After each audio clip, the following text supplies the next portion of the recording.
Change is the only constant. This is something a Greek philosopher said in 500 BC. That's 2,500 years ago. But the thing is, it's true. And in fact, we're going to look at how music has changed over time, and yet it also stays the same a little bit in some ways. So I want to look this week at the four major periods of modern musical history. So this is going to stretch from about the year 1600 to now in the scope of history. So we're talking about a long time here. Well, let's get started with the first one. The first era is called the Baroque, and it lasts from 1600 until about 1750. That's 150 years, and a lot changed in that time. But there are certain things we have come to expect from this period. One, the music is flowery. It's complex at times, lots of going on, and then it uses lots of ornaments like trills.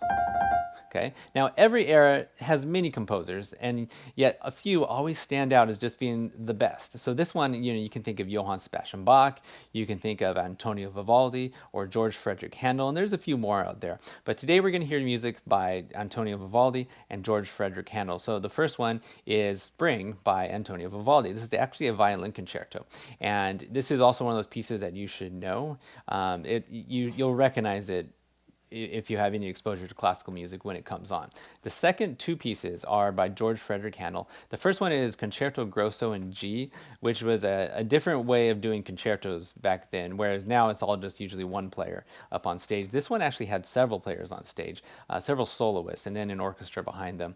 And then the second piece by Handel is the introduction to his second water music suite. This is kind of an interesting one because it sounds like it's like you're going to be in the presence of royalty, and you are, because he wrote this at the request of King George I. And so that's something you don't just take lightly, and so you make it stately and powerful, and you're like, wow, hey, there's the king.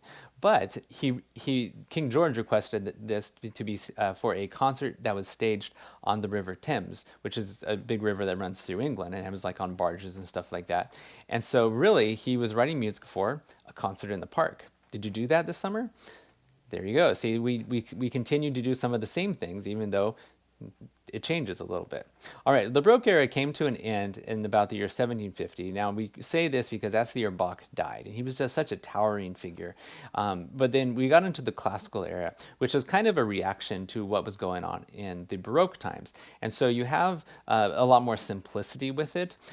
Structure is huge on this one. It's why the symphony got developed, because it was so orderly, and it had so much. It had rules to it that people wanted to follow. You don't hear as many trills and things like that as you would in like the Baroque era. Anyways, it's just very simple, less fancy, and they even use symmetry in a lot of the works. So some of the most well-known composers would be Mozart, for example, Beethoven, Haydn, and so I've included actually Beethoven's first piano sonata in this one. This is an earlier work of Beethoven.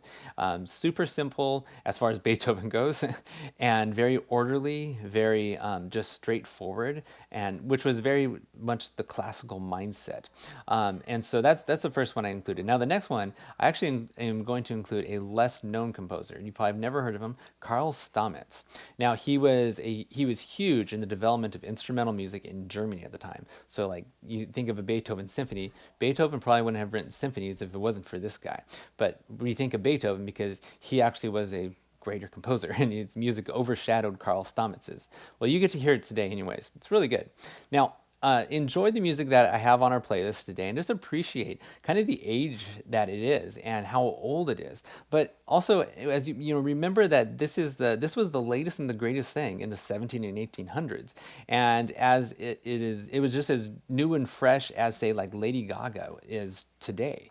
I looked up who won the Grammys this past year. Lady Gaga's name was all over there, or Childish Gambino, or I don't even know some of these people. But and so you hear this music now, and it's 200 some years later, and you think, wow, that sounds so outdated. But you have to understand the culture that it came in. Now, I have this question for you. What do you think people 200 years from now are going to think when they hear the music of Lady Gaga? Are they going to think, wow, that's so old and outdated? Or are they going to think that's really, really good stuff, that we should play in our concert halls? Well, I don't know if that's going to happen because it's recorded as opposed to written down and recorded in orchestra. But anyways, right now, that's the boldest stuff out there, most innovative music. But in 200 years, how's it going to be different? How's it going to be heard? So gaining a historic perspective is going to help us understand classical music better. All right, so make sure you're following me on social media, so like Instagram and Facebook, and also YouTube. I have my channel going up there.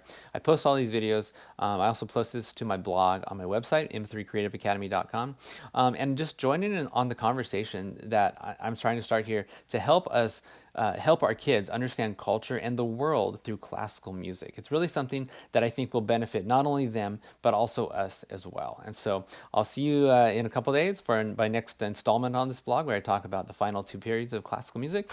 And I hope you enjoyed the music today. Bye-bye.